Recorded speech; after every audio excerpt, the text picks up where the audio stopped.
Ahora le agradezco mucho a Ricardo Monreal, coordinador de Morena en el Senado y presidente de la Junta de Coordinación Política de la Cámara Alta, que se encuentre con nosotros en el programa esta mañana. Ricardo, buen día, ¿cómo estás? ¿Cómo estás, Pascal? Buen día a ti y a todo el auditorio. ¿Estamos bien? Un gusto saludarte. Iniciando el día. Tus órdenes, igualmente. Oye, ¿qué balance haces pues de los borradores que se dieron a conocer respecto de estas reformas a la Procuración e Impartición de Justicia, Ricardo? Bueno, mira, mi precisión y mi lectura con toda claridad es que los anteproyectos o los proyectos de dictamen de iniciativa de ley aún no están acabados, que faltan por parte del Ejecutivo y de la Fiscalía General algunas precisiones en distintas materias. Recordemos que es una reforma muy amplia, Pascal, de verdad, sin precedente. Es una reforma profunda, porque se trata de nuevos ordenamientos jurídicos nacionales, como son la Ley Nacional de Cultura y Justicia Cívica, que es una nueva ley, y el Código Penal Nacional. Además de que se reforman 7 leyes de las que ya existen y 14 artículos de la Constitución Política de México. Entonces, no es tan fácil.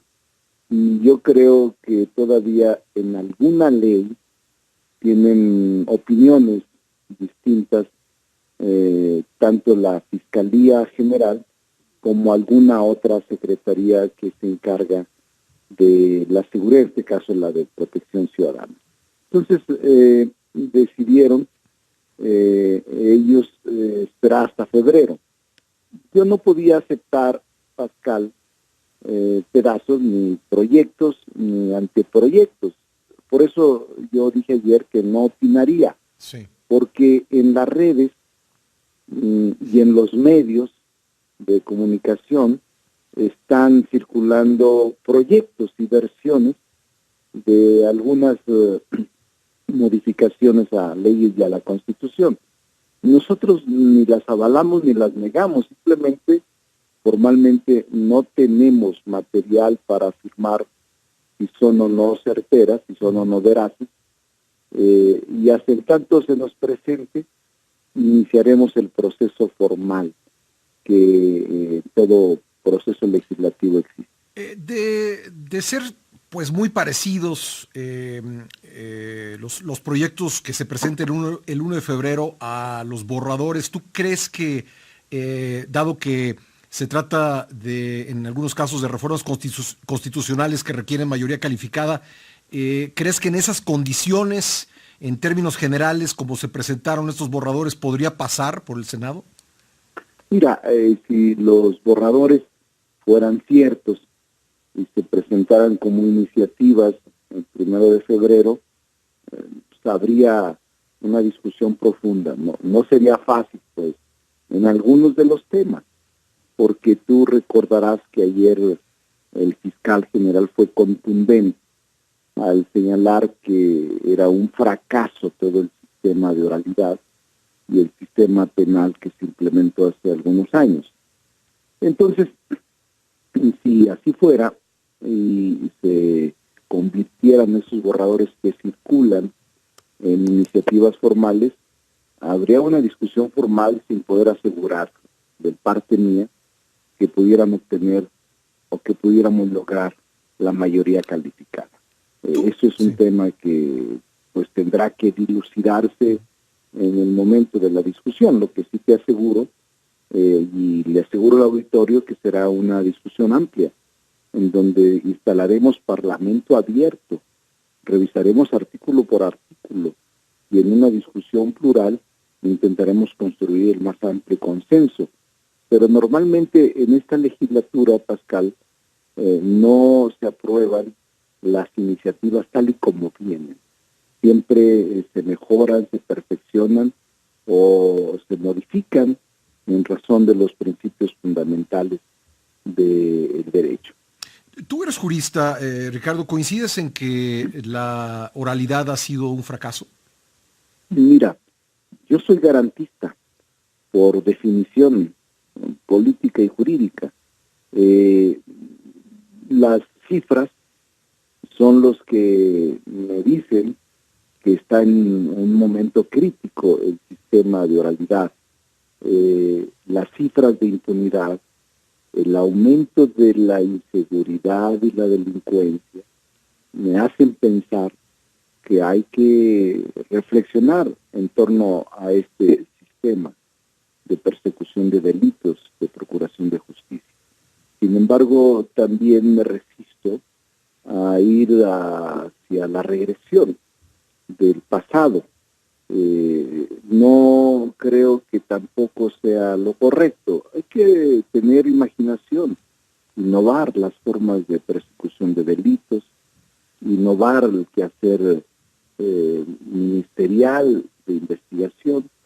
Hay muchas cosas que hacer, pero no simplemente retornar al viejo modelo de persecución penal. Sí, bueno, eso fue lo que plantearon algunos especialistas ayer al ver los borradores, que era una regresión. Oye, parte de lo que traen estos borradores es que el Senado pues debe vigilar a la Suprema Corte, debe nombrar a los jueces. ¿Tú crees adecuado que esto sucediera así? Mira, el Senado durante mucho tiempo, yo he sido senador, por eso lo digo con toda claridad, como que renunció a su papel fundamental de ser vigilante y de exigir rendición de cuentas a quienes nombra. En el caso de la Corte, el Senado nombra a los ministros de la Corte. En el caso de la Fiscalía, el Senado nombra al fiscal general. En el caso de los órganos autónomos, el Senado nombra a muchos de ellos y normalmente ya nunca se vuelve a reunir. Pascal, es curioso, la propia Comisión Nacional de Derechos Humanos vienen un día, en el mejor de los casos, y rinden su informe y jamás los vuelves a ver. Es decir, no hay rendición de cuentas ante nadie. Los órganos autónomos no rinden cuentas ante nadie. La Corte no rinde cuentas ante nadie. La Fiscalía General no rinde cuentas ante nadie. Y por principio elemental de derecho, deberían rendir cuentas ante quienes los nombran. Sin embargo, es una parte que tenemos que afianzar, revisar y regular en la ley. Pero yo creo que sí se debe recuperar esa función del Senado como órgano colegiado de exigir cuentas a quienes nombra de manera directa en cargos de responsabilidad pública. Ricardo, ¿tú crees que rebajar la presunción de inocencia es una manera eficaz de combatir el delito que estamos padeciendo en México? Iría contra los estándares internacionales, Pascal. No estoy convencido, pero no quiero emitir una opinión hasta en tanto no me planteen formalmente la modificación.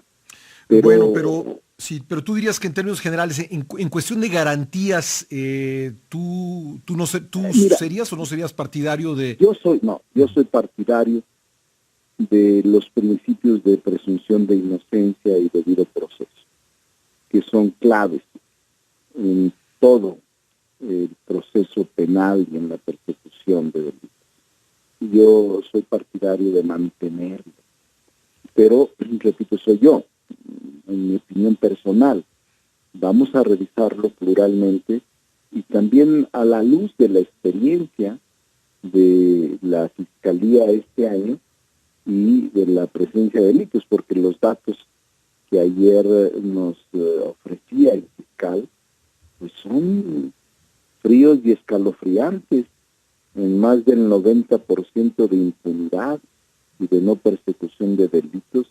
Pues es grave, es un país totalmente impune en materia de delitos. Es decir, todo esto hay que revisarlo en un plano de horizontalidad para ver los pros y los contras, y en ese trabajo lo vamos a hacer. Vamos a escuchar a todos, vamos a establecer un parlamento abierto, discutiremos artículo por artículo de todas las iniciativas de ley, no importa el tiempo que nos quedemos, pero es un proceso muy importante para la vida del país. Las organizaciones que en las últimas horas se han pues pronunciado en contra del contenido de estos borradores, ¿tendrían voz en este Parlamento abierto? Sí, sí, por supuesto. Todas las organizaciones tendrían voz en el Parlamento abierto, igual que intelectuales, académicos, maestros de derecho penal, universidades, barras de abogados, tendrían voz en todo el Parlamento abierto para intentar hacer una ley muy consensada en la sociedad. Y me dices que en el Senado pues no ha sido la costumbre que las iniciativas pasen tal cual. No, desde la instalación de este Senado no ha habido esta consigna de ni una letra de cambio. No la aceptamos. Y creo que es un Senado plural, muy dinámico y muy consciente. Hay sensatez y hay una actitud correcta de los senadores de todos los partidos. A reserva de que ocurra esta discusión, tu impresión en función de lo que planteó ayer el fiscal Gertz, el panorama, ¿tiene que ver con el diseño de la ley, del sistema de justicia penal, o tiene que ver con que no se ha sabido aplicar en el sentido de preparar a ministerios públicos y a jueces para pues el respeto a las garantías individuales y la debida aplicación de la ley? Yo creo que hay parte y parte. Sí, la aplicación de este nuevo sistema de persecución de delitos tuvo un periodo largo en el que se dejó pasar el tiempo para capacitar, preparar a jueces y ministerios públicos el nuevo sistema penal. Sí hubo eso, pero también esta llamada puerta giratoria generó una gran impunidad y una gran inconformidad. De hecho, es una de las críticas que el fiscal ayer hizo. Si tú relees el discurso, y si la gente que nos escucha relee el discurso del fiscal, es una crítica dura a todo el sistema penal, sobre todo en materia de procuración de justicia, en donde él con todas sus letras dice es un fracaso. Y me parece que viniendo del fiscal, que está en la cotidianeidad, en la aplicación diaria de la ley en materia de persecución de delitos, mucho debe de saber en esta materia. Ricardo, por último, y cambiando un poco de tema, pues me gustaría conocer tu opinión sobre el espaldarazo que el Tribunal Electoral del Poder Judicial de la Federación le dio a tu compañera Lili Téllez y pues a ti también, porque fuiste de la misma postura, que pues no se podía expulsar de la bancada de Morena a esta senadora por sus posiciones y sus opiniones. ¿Qué te pareció? Pues mira, me pareció simplemente racional la resolución del Tribunal Federal Electoral, que es la última instancia en esta materia. Me pareció racional, correcta, certera, era un exceso, y era una arbitrariedad, era una decisión ilegal, que lo advertimos en diciembre, la combatiríamos en la justicia electoral, y hoy nos han dado la razón. Ni siquiera la amonestación pública que pretendían hacerme procedió por la elección de la mesa directiva, y se confirmó que el Parlamento tiene autonomía y que la Comisión de Honestidad y Justicia no tiene competencia para ese tipo de sanciones. Me parece un precedente sano para la vida futura del Parlamento y su independencia como fracción parlamentaria. Pues Ricardo, te agradezco la buena disposición que siempre tienes para conversar con nosotros. Siempre saludos a todo el auditorio, Pascal. Gracias, Ricardo Monreal. Buenos días.